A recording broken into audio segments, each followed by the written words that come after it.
సంక్షిప్తంగా. ఇప్పుడు gas petrol కొరత బాగా ఉందండి. లేదని అంటున్నారు కదా గౌరవ మన బీజేపీ గౌరవ కాంగ్రెస్ ప్రతినిధులు. పెట్రోల్ కనపడుతున్నాయని చెప్పాను కదా లైట్లు కనపడుతున్నాయని చెప్పాను కదా. రైళ్లు కనపడుతున్నాయి కానీ నిల్వలు ఉన్నాయని చెప్పారు కదా. ఒక్క నిమిషం అమిత్రమా మళ్ళీ మాట్లాడండి, చెప్పండి ఇప్పుడు చెప్పండి. గ్యాస్ ఇది పెట్రోల్ గంట సేపు లైన్ లో నుంచుంటే మామూలు పెట్రోల్ లేదు, కీలకమైన పాయింట్ చెప్పారు.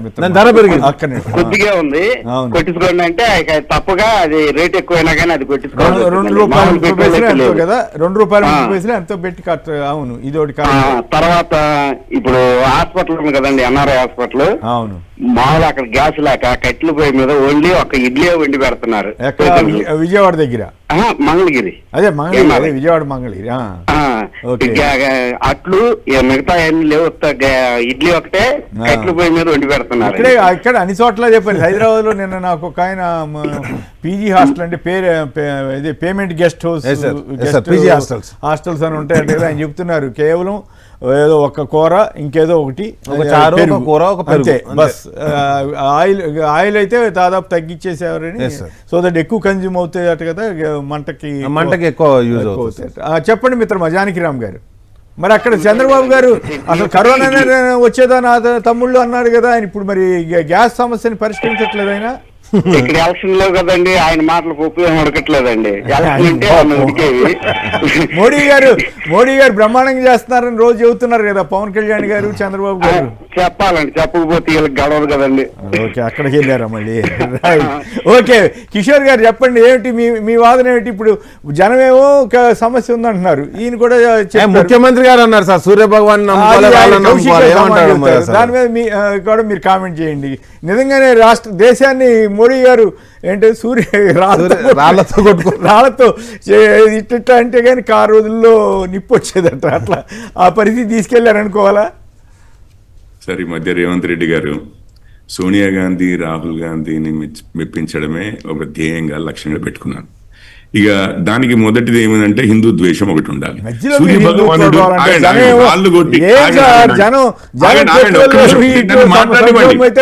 మాట్లాడివ్వండి సార్, నన్ను మాట్లాడివ్వండి.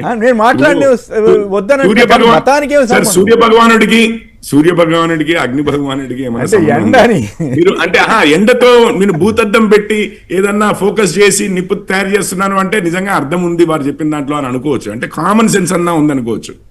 ఆ కామన్ సెన్స్ ఎందుకు విడిపోతారు సార్? అవతల వాళ్ళ మీద ద్వేషంతో లేకపోతే ఎవరినో మెప్పించాలని ఏదో మాట్లాడాలని రాళ్ళు కొట్టి, ఇప్పుడు మన ఎక్కడ లేనిది రోజు ఆయన గుంపు మేస్త్రి అనో ఇంకొకటి చాలా హేళనగా మాట్లాడే బీఆర్ఎస్ వారు ఈరోజు నెత్తినెక్కించుకున్నారు చూసారా? వాళ్ళకి ఏమి లేదు.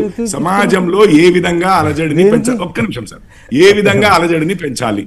ఒక విధంగా ఏమంటాడు మీకు తెలుసు, యూపీఐ సిస్టమ్ మీకు తెలుసు సార్.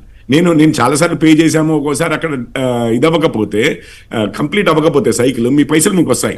దాని మీద కూడా రాకేష్ గారు అలజడి క్రియేట్ చేయాలని చూస్తున్నారు. ఈ రోజు కొత్తగా దేవుడి ఖాతాలోకి వెళ్ళిపోయినాయి. ఎందుకు సార్ ఇట్లా? సమాజంలో అక్కడ యుద్ధం జరుగుతోంది, నిజమే ఉన్న వాస్తవాలు నేను చెప్తున్నాను.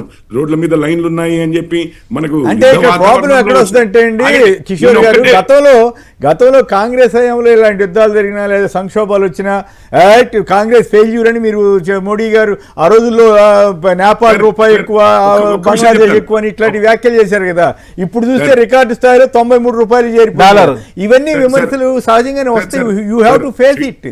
శ్రీనివాస్ గారు, నేను విమర్శలు చేయొద్దనట్లేదు సార్. నేను చెప్పాను అసలు ఫస్ట్ ఆఫ్ ఆల్ రాజకీయ నాయకులు రాజకీయం చేస్తూనే ఉంటారు సార్. మీ మీడియా వారైనా హైలైట్ చేసి కాస్త జనాల్ని ఎదిపడిస్తే నమ్ముతారేమో, మేబీ తగ్గుతుంది అని చెప్పి కూడా నేను అన్నాను, ఒప్పుకున్నాను. నేను అనేది ఏంటంటే ఇప్పుడు రాజకీయ నాయకులు విమర్శలు చేయొద్దు అనట్లేదు, చెయ్యండి విమర్శలు చేయండి. కాకపోతే జనాల్లో ఆందోళనను పెంచి లేని ఆరోపణలు చేస్తున్నారు సార్. ఆందోళన ఎందుకు చేస్తారండి మీరు? భలే కిషోర్ గారు ప్రజలకు పనిలేక ఆరోపణలు చేస్తున్నారు అని చెప్పేసి లైన్ కనిపిస్తుంది. ఎన్ని రోజులు స్టాక్ ఉంది కాదు సార్, నేను ఒకటే అడుగుతున్నా, ఈ దేశంలో ఎన్ని రోజులకు స్టాక్ ఉంది అని చెప్పకుండా దానికి మొత్తం ఏదో మతం రంగు పూలుతాం, కులం రంగు పూలుతాం అని ఎందుకు ప్రయత్నం చేస్తున్నాం? దేశంలో ఎన్ని రోజులకు స్టాక్ ఉంది? లేకపోతే జీసస్ ఖాతాలోకి పోయిందా, లేకపోతే ఇంకా దేవుడి సరే మీరు ఏ ఖాతాలో వేసుకో. నేను ఏమంటాను అంటే ఎవరు నమ్ముకున్న దేవుని ఖాతాలకు ఆ దేవుని దగ్గరకు పోయింది. కానీ ఒకటే చెప్తా, నేను హిందువుడు కాబట్టి దేవుని ఖాతా నువ్వు జీసస్ ఖాతాలో వేసుకుంటాను, నువ్వు వేసుకో. వద్దనట్లేదు నేను.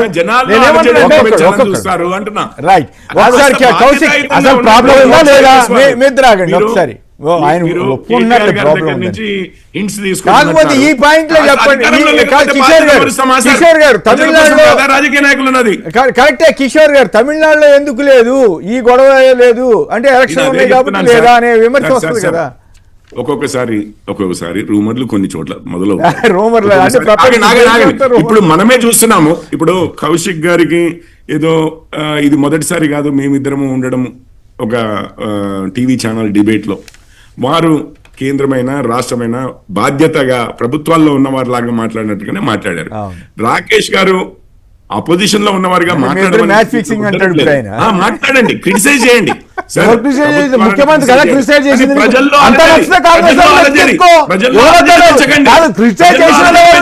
ముఖ్యమంత్రి కదా రాళ్ళు కొట్టుకో సూర్యబాబు నమ్మకం అని చెప్పింది వాళ్ళు. నీకు నచ్చిర్రు ఆయన ప్రభుత్వం ఇప్పటివరకు నిన్నటి వరకు గుంపు మేస్త్రి హౌలేగాడు అని చెప్పి ఎవరన్నారు? ఆ మాటలు మాట్లాడకు. మనం ఇక్కడ మాట్లాడేది ఏమంటే అన్న దేవుడిని నమ్ముకుంటాం మేము, అమ్ముకుంటాం మీరు. మీకు మాకు తేడా ఉన్నది. అంతదాకా భగవానుడి పేరెత్తి అపహాస్యం చేస్తే మీకు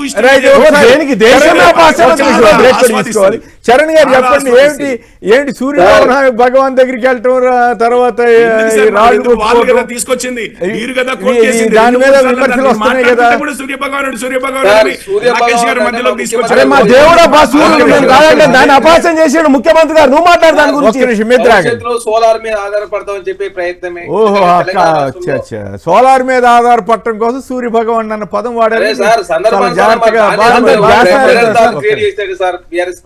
అంతవరకు కాకుంటే బాగుండేది, కానీ రాళ్లతోటి పరిస్థితుల్లో దేశం రాష్ట్రం ప్రజలంతా కలిసికట్టుగా ఉండాల్సిన సందర్భాన్ని మనం అనవసరం రాజకీయం చేయొద్దని చెప్పి కాంగ్రెస్ పార్టీ మేము భావిస్తా ఉన్నాం. ఎందుకంటే కొన్ని ప్రత్యేక ఇప్పుడు సార్ తెలంగాణ రాష్ట్రంలో 25% అత్యధికంగా డిమాండ్ పెరిగింది. ఎందుకు? పెట్రోల్ విషయంలో కావచ్చు, డీజిల్ విషయంలో ఇళ్లలో స్టోరేజ్ చేసుకుని పెట్టుకునే ప్రయత్నం, 4 లీటర్లు కొట్టుకునే వ్యక్తి 40 లీటర్లు కొట్టుకునే ప్రయత్నం జరుగుతా ఉంది. కాబట్టి 25% అదనంగా డిమాండ్ ఉండడంతో ప్రధానంగా అది కాదంట్లా. కానీ ఈయన విమర్శించింది రేవంత్ రెడ్డి గారి వ్యాఖ్యల మీద. కిషోర్ గారు కానీ సూర్య భగవాన్ మీద ఆధారపడమంటారా? ముఖ్యమంత్రి గారు సార్ ఇప్పుడు ప్రత్యేక పరిస్థితుల్లో అధికార పక్షం కావచ్చు, ప్రతిపక్షం కావచ్చు, రాష్ట్రాలు కావచ్చు, కేంద్రాలు కావచ్చు, మేము విమర్శలు చేయొచ్చు. కేంద్ర ప్రభుత్వానికి బాధ్యత ఇది, వాస్తవం చెప్పాలంటే. మేము ఎందుకు విమర్శలు? ప్రత్యేక పరిస్థితి సార్, ఇజ్రాయెల్ కావచ్చు, ఇరాన్ యుద్ధము, అంతకుముందు ఉక్రెయిన్ రష్యా వారు, గ్లోబల్ లో ఒక గ్రామంగా మారిపోయిన సందర్భంగా ఇవన్నీ ఇంపాక్ట్ పడుతున్న సందర్భాన్ని మనం అనవసరం రాజకీయం చేయొద్దని చెప్పేసి మేము భావిస్తా ఉన్నాం. ఏదేమైనా సార్ ఈ సమస్యకు సంబంధించి ఇప్పుడే అదేవిధంగా నీరజ్ మిత్తల్ గారు చాలా స్పష్టంగా చెప్పారు.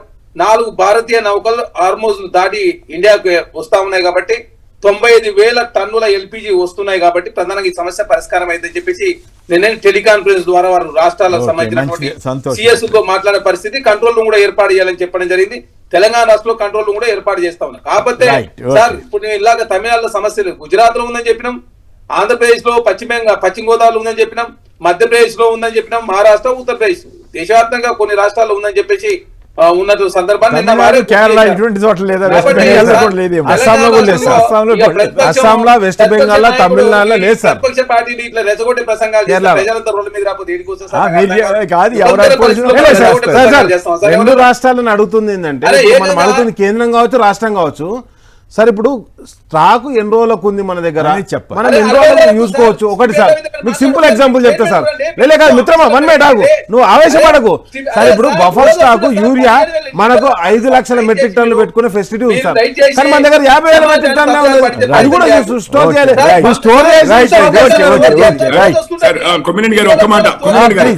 చెప్పండి కిషోర్ గారు.